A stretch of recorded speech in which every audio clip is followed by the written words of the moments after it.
Una vida de ranas. A nosotros, los mamíferos, nos cuesta entender a los anfibios, es decir, a ranas y sapos, como algo más que criaturas incompletas, pobres seres primitivos y viscosos que arrastran su animalidad de ojos saltones por las orillas cenagosas de la vida. Miren esta. Es una cosa torpe, sin gracia, ni pez, ni ave. Es torpe en la tierra y no tiene vigor. No puede correr y enseguida se cansa de saltar. Tiene que respirar aire y sin embargo recurre al agua para protegerse de sus enemigos.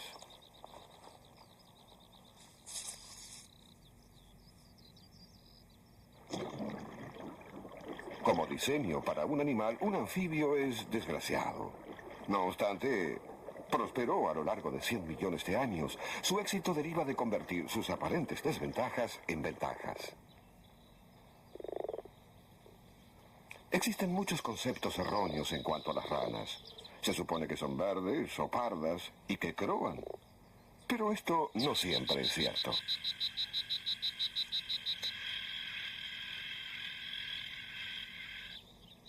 Se dice que dependen del agua como lugar para aparearse y poner sus huevos. Tampoco esto es exactamente cierto. Algunas ranas viven toda su vida en lo alto de los árboles.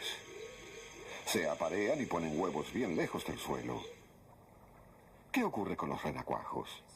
Raspan las malezas y recogen desperdicios en lo profundo de las lagunas. Sus pequeñas bocas no sirven para mucho más, o al menos eso dicen.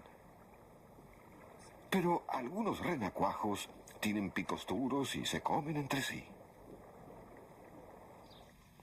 Se supone que las ranas, especialmente las jóvenes, son totalmente dependientes del agua. Sin embargo, algunas viven en medio del desierto. Todos estos alejamientos de la forma de vida de la rana común son consecuencia de la evolución fundada en las características disponibles de los anfibios en general. La rana común misma se adapta mucho a su medio y es un animal muy especial. Tomemos, por ejemplo, su supervivencia durante el invierno. ¿Cómo hace?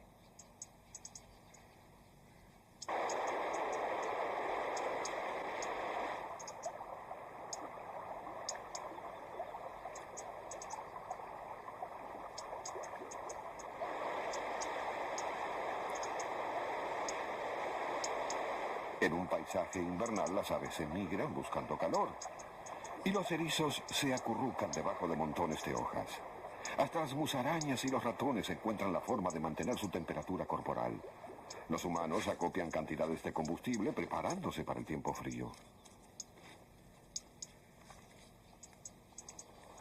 Pero los anfibios no tienen forma de mantener el calor. Deben adaptarse a la temperatura que los rodea. Pueden arrastrarse hasta un lugar que no esté realmente congelado, pero allí deben permanecer. Su ritmo metabólico, lento ya en los mejores momentos, desciende a un nivel muy bajo. Esto les permite utilizar sus reservas de energía muy lentamente y casi no necesitan oxígeno. Aún perturbados, apenas pueden moverse. Esperan, indefensos, el retorno de la primavera.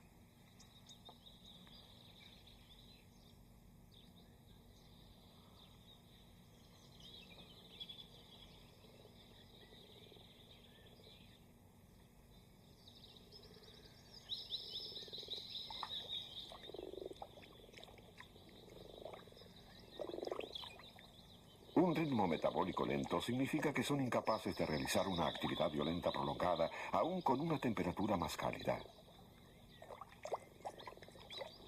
Por otra parte, en un momento crucial pueden realizar esfuerzos durante un breve lapso.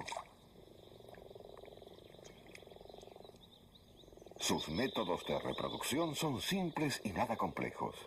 Es un sistema que se adapta a las lagunas de aguas frescas y tranquilas. Un problema que deben vencer es el de la depredación de sus huevos. Otro es que en muchos lugares dichas lagunas duran poco pese a contener muchos alimentos mientras están. Las manos del macho se modifican para permitirle mantener aferrada a la hembra durante todo el proceso de apareamiento. Esto garantiza que una vez que su compañera empiece a poner huevos, todos sus huevos serán fertilizados por él.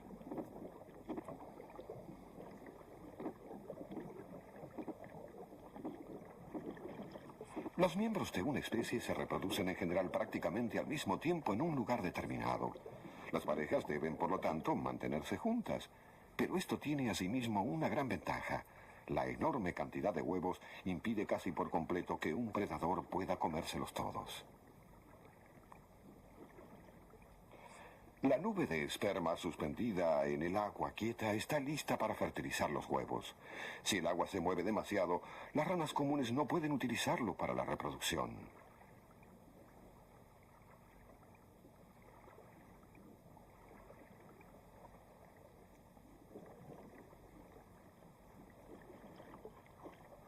Generalmente, los esfuerzos ponen más huevos que las ranas, hasta 10.000 en una postura. Pero las ranas ponen de a cientos por vez. Estas enormes cantidades indican que en algún momento entre el huevo y la edad adulta, su prole habrá de sufrir una gran depredación. Esto no ocurre en la fase de huevo. El desove de la rana está muy bien protegido mientras está cubierto por el agua. A poco de puestos los huevos, el gel que los rodea se expande absorbiendo agua. Esto no solo brinda una protección física, sino que aumenta el área de superficie, permitiendo que el huevo tome oxígeno del agua con mayor facilidad.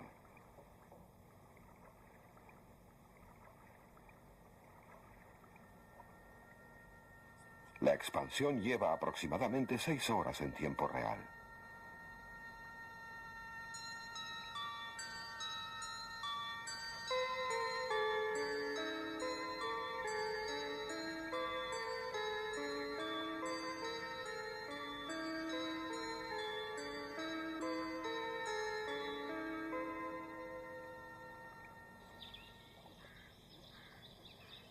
La familiaridad nos hace ver las masas flotantes del desove de las ranas como lo que simplemente son.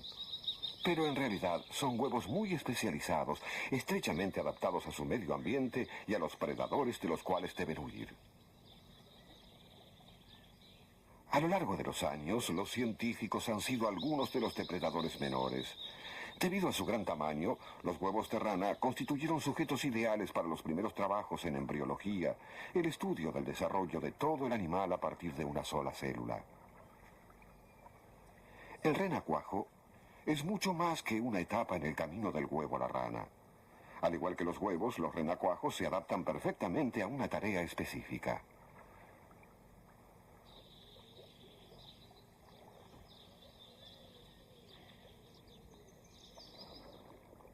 Constituyen la forma ideal que tiene un animal de explotar una breve abundancia estacional de comida que los adultos no pueden comer. De una manera similar, las orugas disponen de una abundante alimentación que no tienen a su alcance ni las polillas ni las mariposas adultas. Las partes de su boca, aparentemente simples, con hileras de dientes ásperos, permiten que los renacuajos trituren y traguen prácticamente cualquier clase de alimentos, plantas o animales. Pueden también filtrar pequeñas partículas de alimentos del agua. La especie junta comida para sí misma a una velocidad colosal gracias a este ejército de bocas voraces. Desgraciadamente, así como explotan una provisión de alimentos estacionales, los renacuajos son a su vez una abundante provisión de alimentos para innumerables predadores. Son también importantes barredores de desperdicios. La velocidad y eficiencia con que disponen de los cadáveres los hacen parecer pirañas en pequeña escala.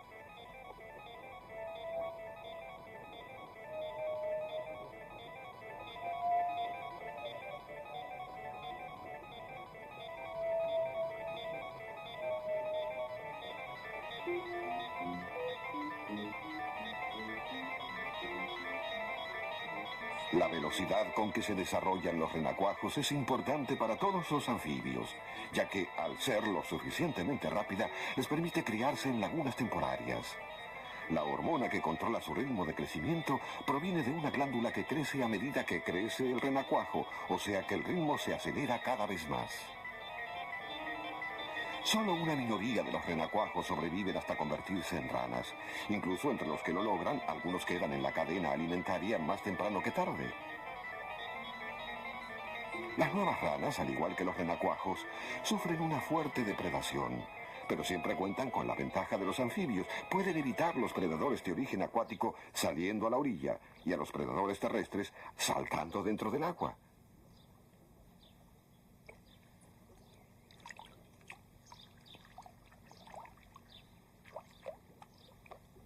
Los adultos encuentran su alimento en tierra, pero su buen desarrollo es el fruto de haber sabido explotar la provisión de alimentos en el agua siendo renacuajos. El renacuajo es uno de los secretos del éxito de los anfibios. Las ranas viven prácticamente en todas partes, pero no todos los lugares son apropiados para los renacuajos. Una de las concentraciones más grandes de ranas en el mundo se halla en Sudamérica, en las grandes selvas tropicales de Costa Rica. Aquí la existencia de agua puede llegar a ser excesiva, especialmente durante la estación de cría.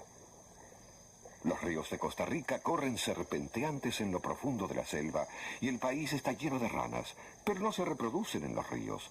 Sus huevos y renacuajos serían arrastrados o comidos. En lugar de ello, se reproducen en la selva. Costa Rica, como la mayor parte de América del Sur, alberga millones de ranas de árboles. Tienen en su mayoría un colorido brillante o rayas y manchas contrastantes. Se protegen no camuflándose, sino gracias a una propiedad muy especial y peculiar de las ranas de Sudamérica. Muchas son mortalmente venenosas. Sus colores brillantes alejan a potenciales atacantes.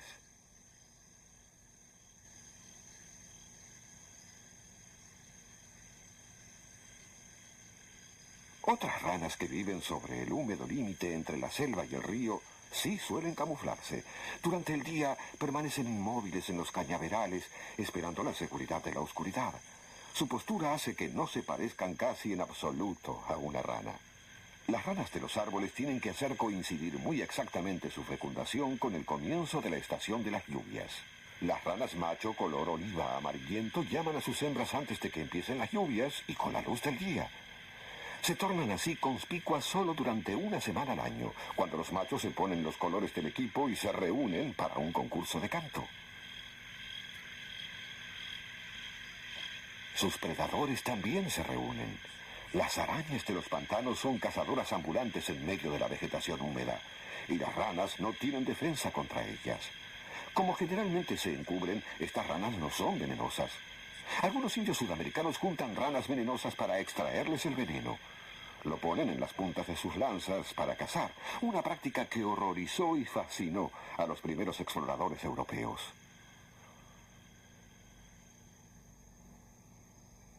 Cuando mayo cede su puesto a junio y las nubes de lluvia se agolpan sobre la jungla, las demás ranas comienzan sus ciclos de cría. Los ríos suben hasta transformarse en torrentes, volviéndose más peligrosos que nunca para los huevos y los renacuajos.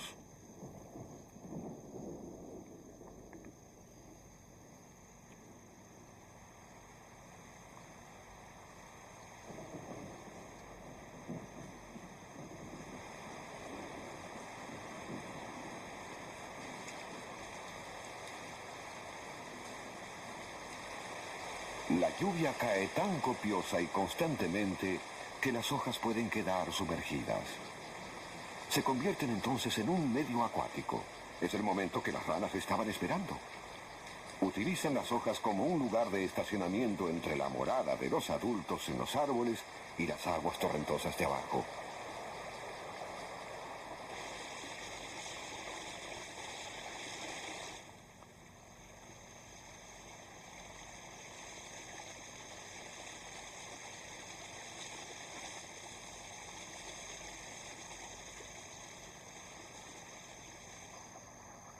Ríos como este no son lugar para renacuajos, pero muy pronto se aquietarán.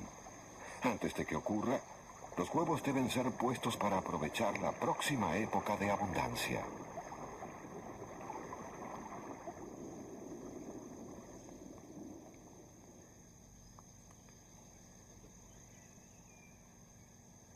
El atardecer y un claro en las nubes introduce un coro de ranas, unas 12 o más especies. Primero domina una voz, luego otra, a medida que los machos van anunciando su paradero y disponibilidad a cualquier hembra de paso.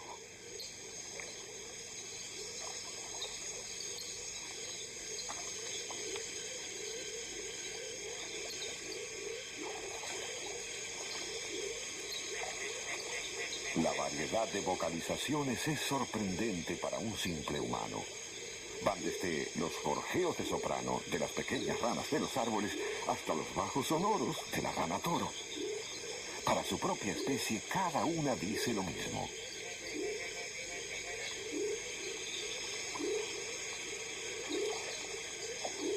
Una vez que se forman las parejas, empiezan a aparearse.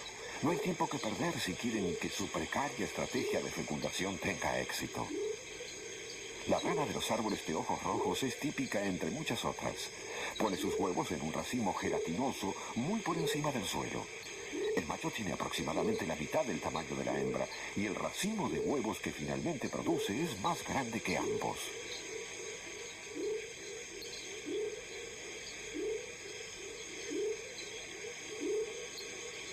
La humedad en el aire, con el agua de lluvia que se desliza por la hoja, basta para evitar que los huevos se sequen mientras se desarrolla en su interior el renacuajo.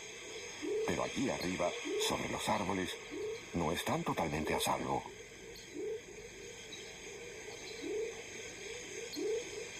Una especie de serpiente de los árboles se especializa en transformar los huevos de rana en una nutritiva comida estacional. Pero como los huevos forman racimos muy grandes, demasiado grandes para que una sola víbora pueda comerlos, algunos siempre sobreviven.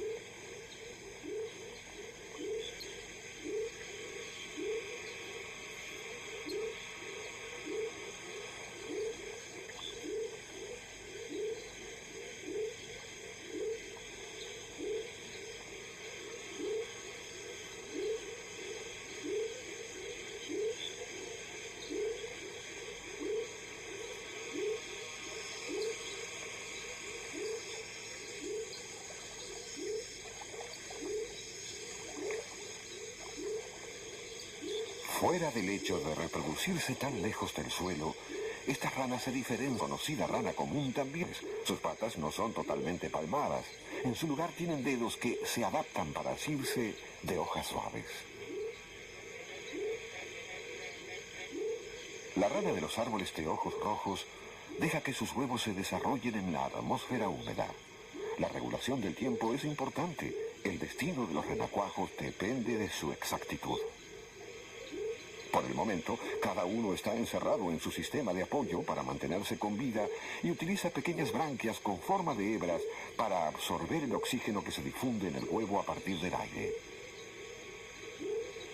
Su provisión de alimentos también está contenida internamente en el saco vitelino previsto por la madre.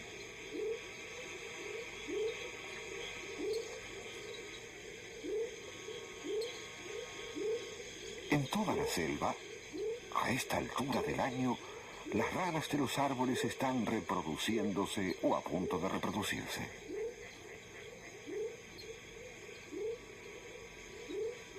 La rana de los árboles de Bullengar es de color parduzco, más bien como la rana común, pero tiene, no obstante, esos característicos dedos acolchados. A diferencia de muchas de sus vecinas, se mimetiza, lo cual indica probablemente que no es venenosa. De hecho, es muy posible que alguna especie la considere buena para comer. Cuanto más brillante es el colorido de una rana, más posibilidades tiene de ser una de las intocables, de las ranas lanzaveneno. Sus predadores aprenden rápidamente a no atacar nada con colores tan evidentes.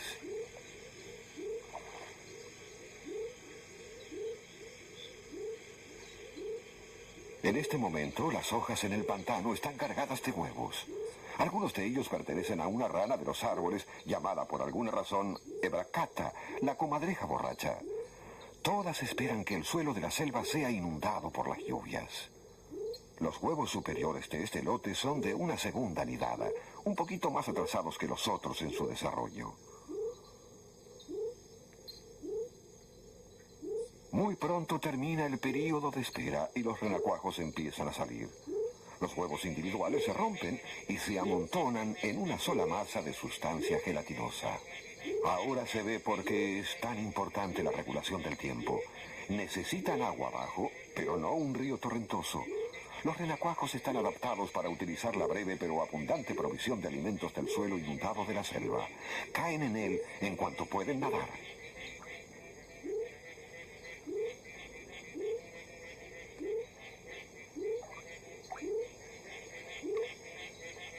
uno por uno van entrando en un nuevo mundo.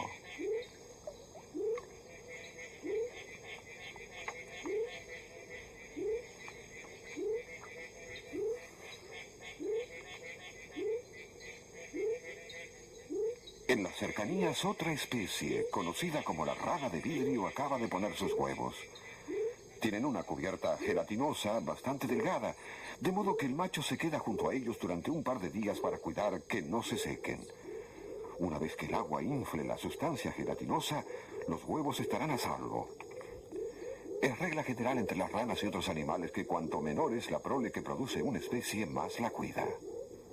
Después de 2 o 3 días, la rana de vidrio continúa su camino dejando los huevos librados a sus propios recursos, un ámbito de vidrio para su renacuajo en desarrollo.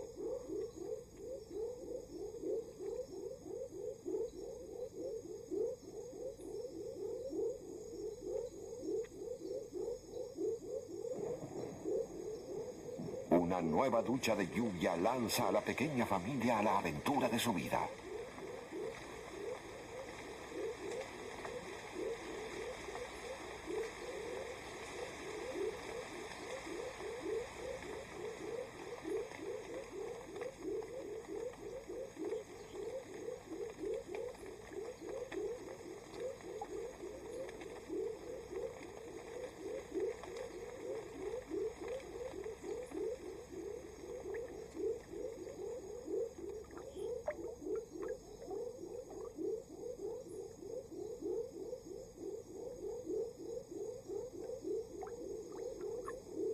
El agua lava los detritus del lecho de hojas, dejando lagunas temporarias ricas en alimentos y relativamente libres de predadores y competidores.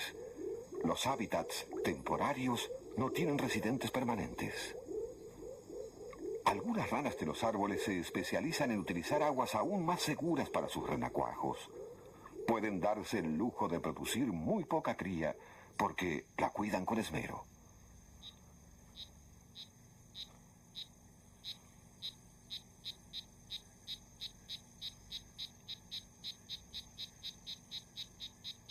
Esta diminuta criatura combativa y venenosa se llama Dendrobates, conocida también como la rana frutilla.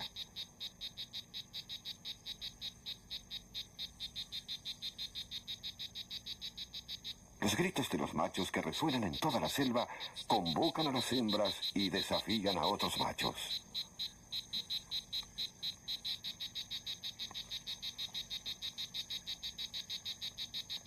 Cada macho trata de reservarse su propia área de cortejo, advirtiendo a los demás que se alejen. Pero los gritos no siempre son suficientes. Este calla para escuchar. Su rival está demasiado cerca para su gusto.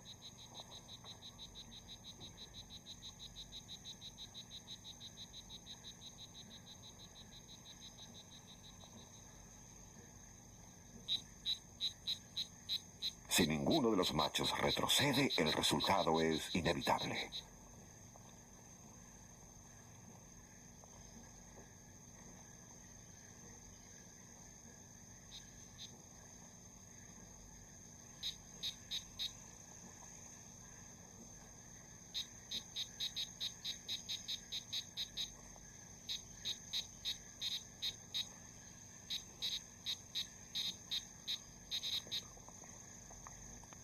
Las reglas del combate no son claras, pero este termina abruptamente cuando uno de los machos se va y el otro sale triunfante.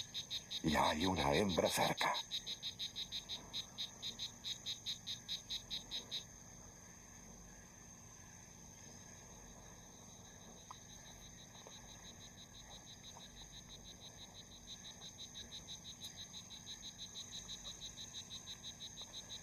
El apareamiento de la rana frutilla es asunto secreto.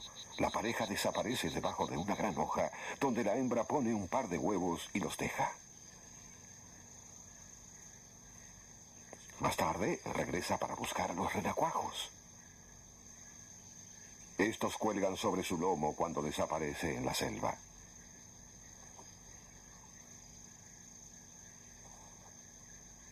En el suelo de la selva, y a veces también en lo alto de los árboles, crecen plantas llamadas bromeliáceas.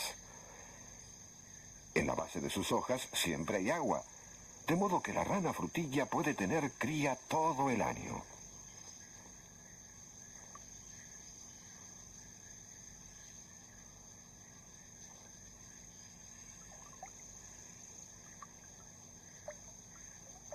Sus renacuajos no participan de la abundancia estacional de alimentos. Por eso la rana madre pone huevos infértiles para que coman.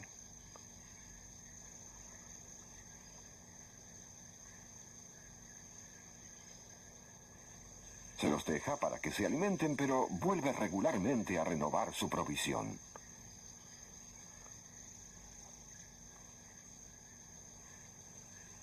Los renacuajos completan su desarrollo a salvo en su refugio de bromeliáceas antes de ingresar en la selva húmeda, donde a su vez se reproducirán. Para la mayoría de las ranas, usar los renacuajos para aprovechar la provisión estacional de alimentos es algo razonable. En algunos lugares, no solo a la comida se tiene acceso durante poco tiempo, sino también al agua.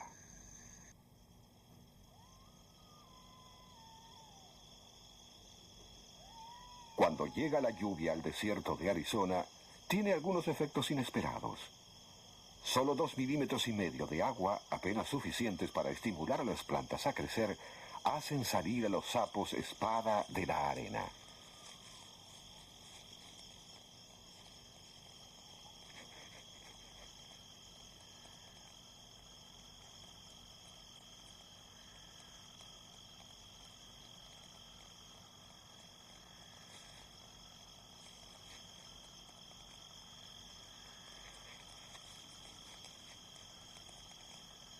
Los sapos espada están obligados a coordinar, aún más que las ranas de los árboles de Costa Rica, su temporada de cría con los cambios del tiempo. Los renacuajos están concebidos para aprovechar una provisión temporaria de alimentos, pero en el desierto, las lagunas mismas son solo temporarias. La regulación del tiempo para el sapo espada es fundamental.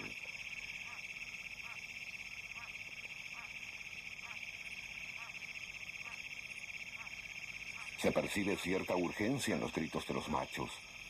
En esta laguna hay 2 especies distintas, ambas salidas de su largo sueño de verano ante los primeros indicios de lluvia.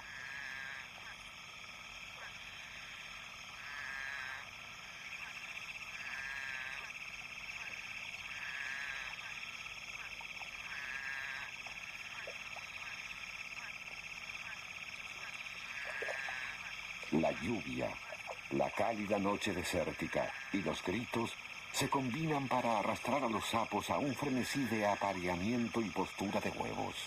Las proyecciones negras en punta de sus patas son las espadas que les dan su nombre. Cuando finalmente se aparean, se apresuran a fijar sus huevos fertilizados a algún apoyo que encuentren. A menudo son plantas que, como los mismos sapos, esperaban el retorno de las lluvias.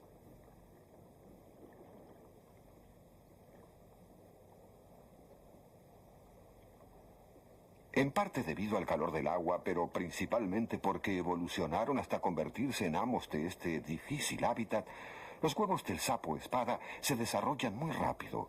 Los que fueron puestos temprano en la noche están prácticamente listos para romper la noche siguiente.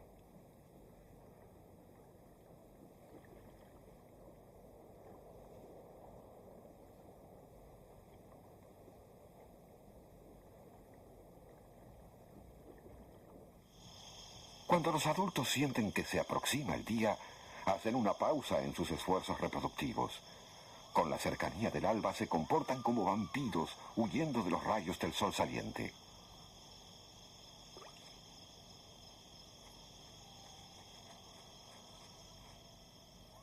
En un día claro, aún en la estación de las lluvias, el sol del desierto es un asesino.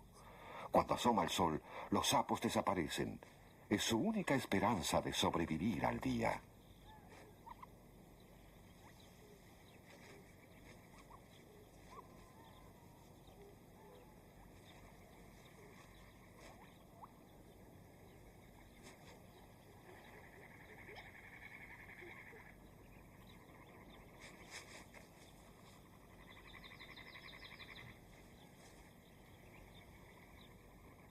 Hasta en el desierto más seco hay agua en alguna parte si se excava lo suficiente. En Arizona, la estación de lluvia significa que hay arena húmeda apenas un par de centímetros más abajo.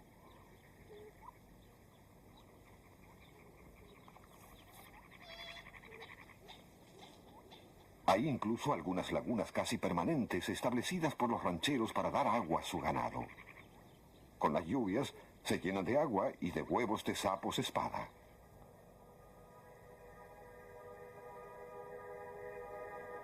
En general, los huevos de los sapos rompen más rápido que los de las ranas. Pero los huevos del sapo espada son los más veloces de todos. Al principio tienen unas pequeñas branquias externas y luego entran en funcionamiento sus branquias internas.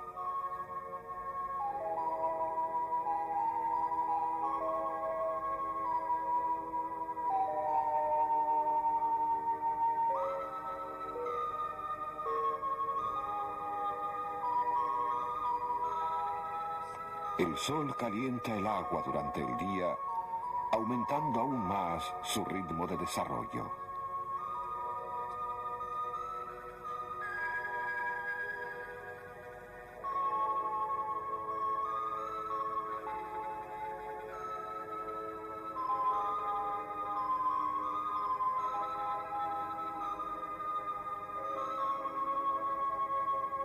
Al término de su segundo día de libertad, los renacuajos se alimentan furiosamente, barriendo con todo tipo de desechos orgánicos y comiendo las pequeñas algas que crecen en todas partes durante la breve estación húmeda.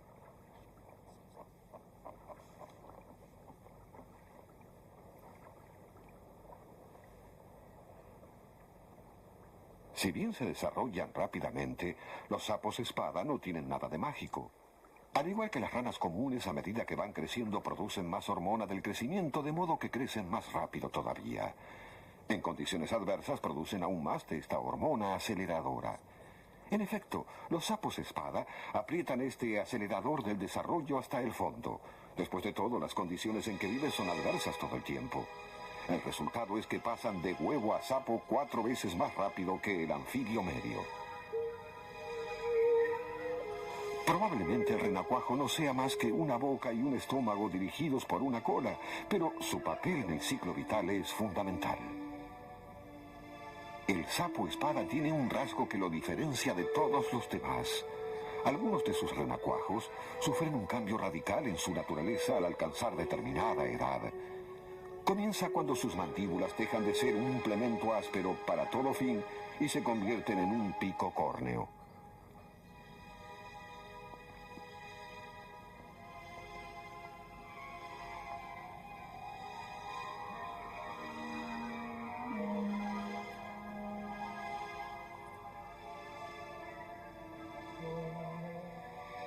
No todos cambian. Y no está claro por qué algunos sí y otros no. Pero los renacuajos con picos córneos se vuelven carnívoros y caníbales. Empiezan a comerse a los otros renacuajos.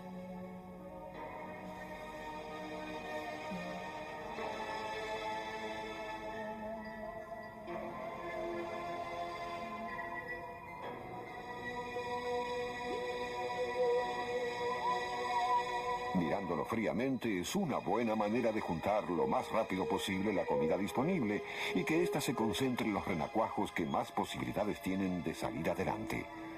Los caníbales crecen más rápido que nunca. Podrían incluso obtener provisiones adicionales de la hormona del crecimiento de esta nueva y nutritiva dieta.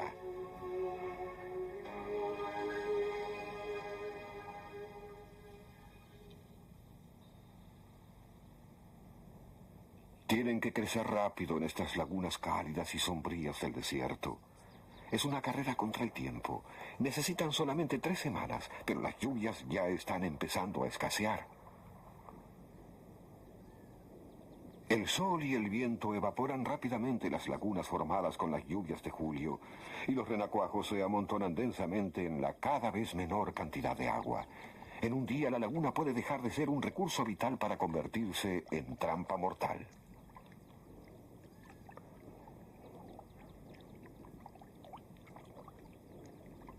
Los renacuajos pueden sobrevivir a las altas temperaturas, pero son incapaces de arreglárselas mucho tiempo sin agua.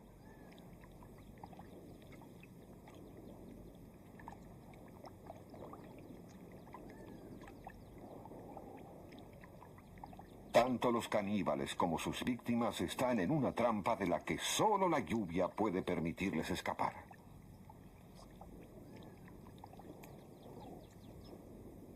Sin lluvia, serán reabsorbidos inexorable y lentamente por el ecosistema del desierto.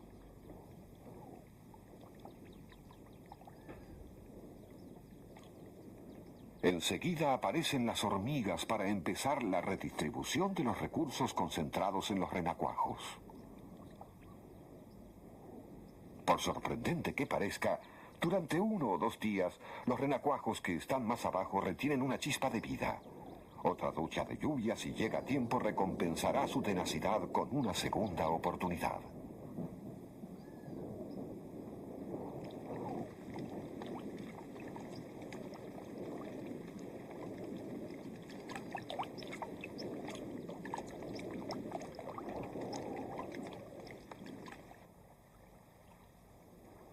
En los charcos pequeños, la supervivencia es una cuestión de suerte.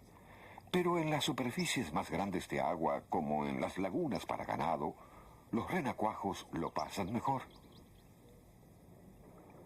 Se desarrollan de todos modos rápidamente.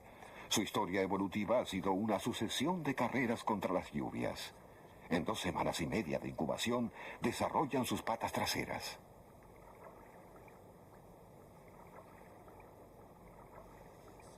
Muy pronto aparecen sus patas delanteras. Ya están creciéndoles debajo de la piel. El renacuajo tiene que sacarlas por 2 agujeros. Es como si alguien tratara de embocar las mangas de un suéter.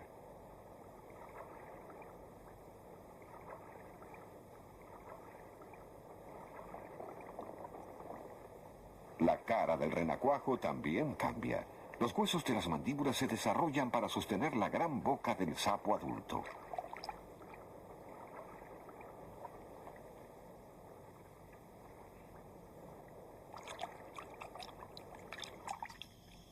Finalmente, con las 2 manos libres y la cola que cada día se acorta un poco más, el renacuajo está casi listo para dejar de serlo.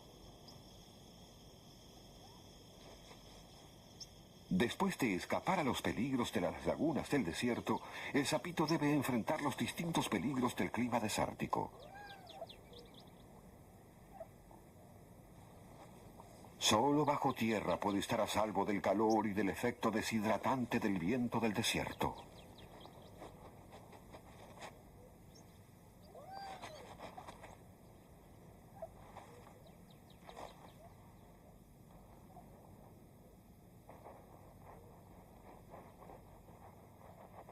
El sentido común parecería indicar que en condiciones en que el agua es escasa, sería útil tener una piel a prueba de agua para evitar la deshidratación. En la práctica sucede lo contrario. Es la piel permeable del sapo espada lo que logra mantenerlo vivo. La sangre del sapo es más diluida que la de la mayoría de los otros animales, pero tiene la suficiente concentración como para extraer agua del suelo húmedo mediante el proceso llamado ósmosis que las plantas utilizan para absorber agua en sus raíces.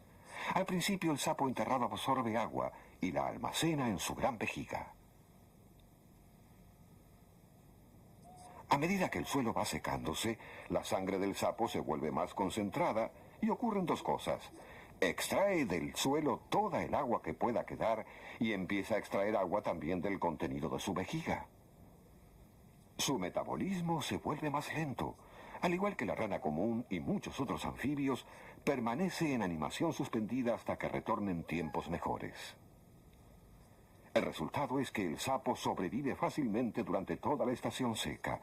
Puede perder hasta el 60% de los líquidos de su cuerpo sin daño alguno, ya que empezó con más agua que la mayoría de los animales. Y puede reponer los líquidos en cuanto vuelve a tener agua a su alcance a través de su piel permeable salvavidas.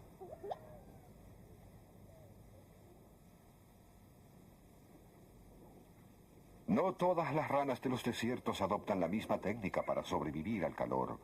Un grupo de ranas de los árboles del este de África tiene realmente una piel a prueba de agua, tan a prueba de agua como la mayoría de los lagartos. Su color pálido refracta parte del calor, pero lo que le permite estar bajo el sol todo el día es su capacidad para retener agua. No obstante, esto es excepcional. La mayoría de las ranas tienen una piel permeable y utilizan otros trucos para sobrevivir al tiempo caluroso.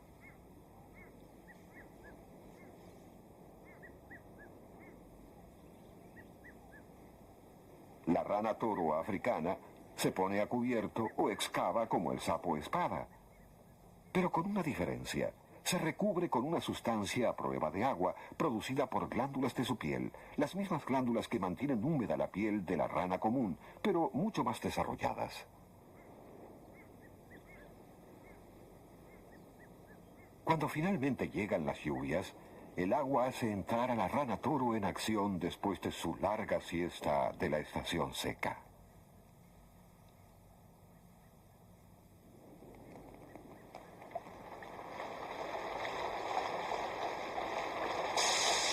Cuando en Kenia llueve, llueve de veras.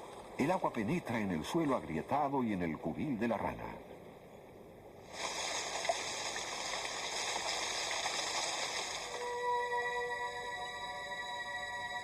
La cubierta a prueba de agua empieza a levantarse y pelarse. La siguiente tarea es quitársela.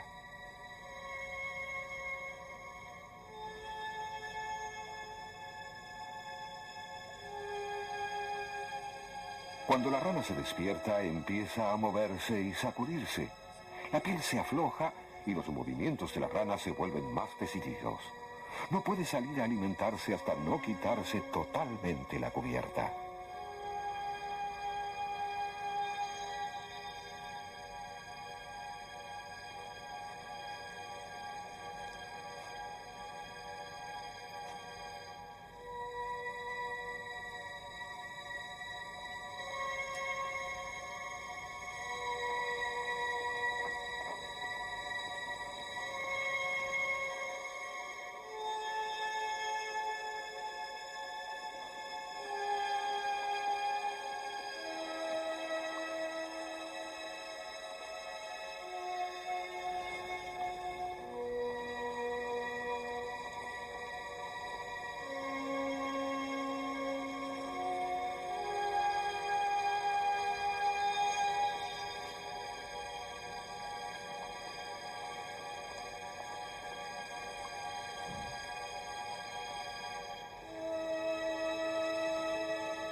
La primera comida de la rana después de su largo sueño es su bolsa de dormir.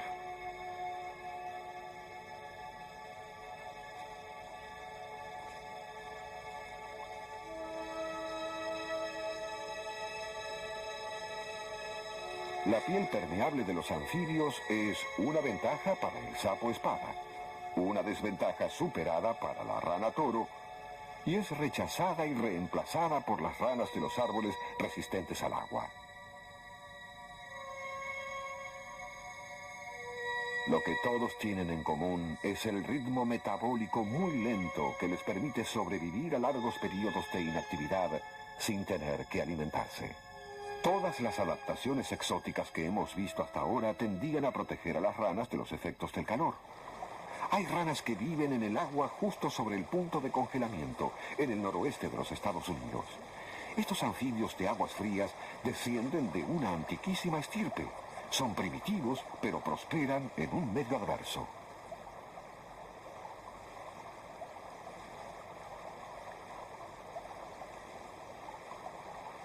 Una de ellas, llamada Ascafus, tiene una característica sorprendente que la hace única. Entre las ranas adultas, solo el macho tiene algo parecido a una cola y para un fin muy específico.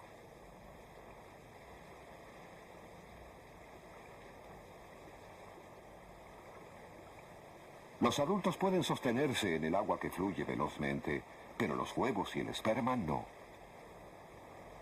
Para vivir en torrentes glaciales y agitados, la Ascafus debe desarrollar algo muy poco frecuente entre los anfibios, la fertilización interna. La aparente cola es, en realidad, un órgano sexual. La hembra se diferencia también de la mayoría de las ranas. En lugar de poner sus huevos en el agua para que sean fertilizados, los guarda en el interior de su cuerpo hasta que están casi por romper. El apareamiento se produce en julio, cuando el agua alcanza la temperatura más alta. Rara vez se ve. Esta es la primera vez que se filma.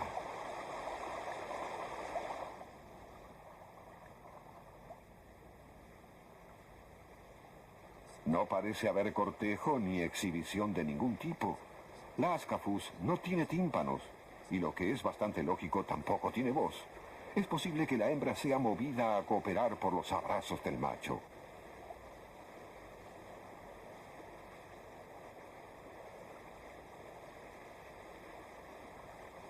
La ranura en el extremo de su imitación de cola es la abertura del canal a través del cual el esperma penetra en la hembra. La cola en sí es simplemente una excrescencia de la abertura que todas las ranas usan para reproducirse. Le lleva cierto tiempo a la pareja ponerse en posición, pero es esencial que la transferencia del esperma se produzca sin que la corriente lo inutilice arrastrándolo.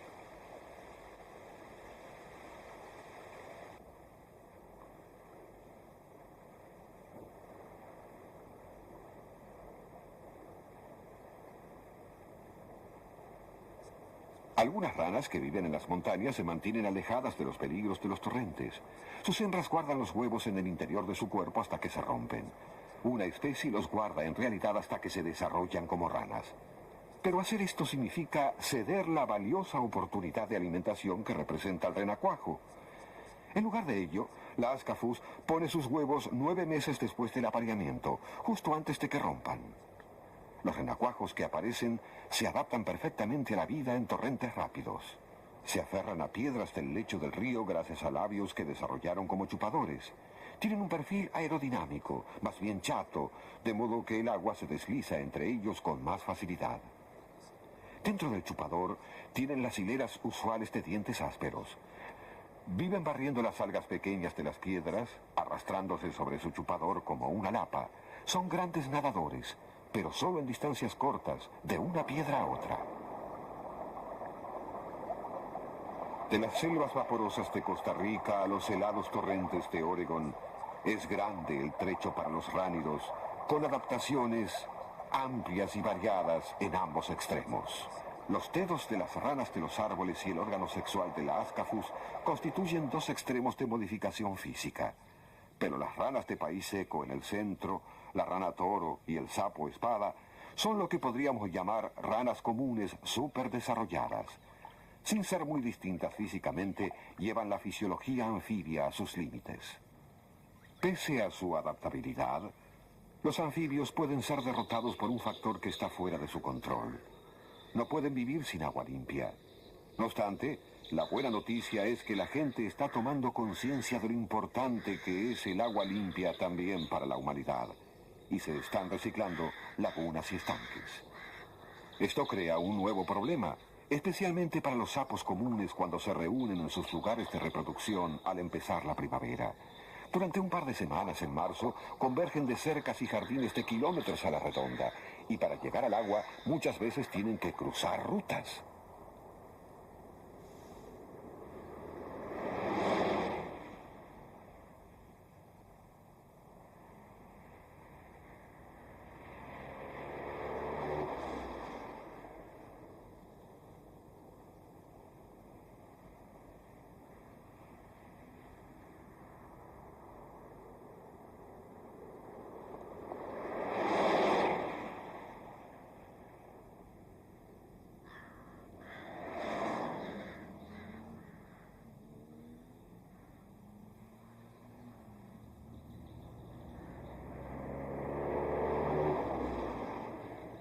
Los habitantes de la zona han dado muestras de buena voluntad, y en algunos lugares los sapos han seguido reproduciéndose bien durante años.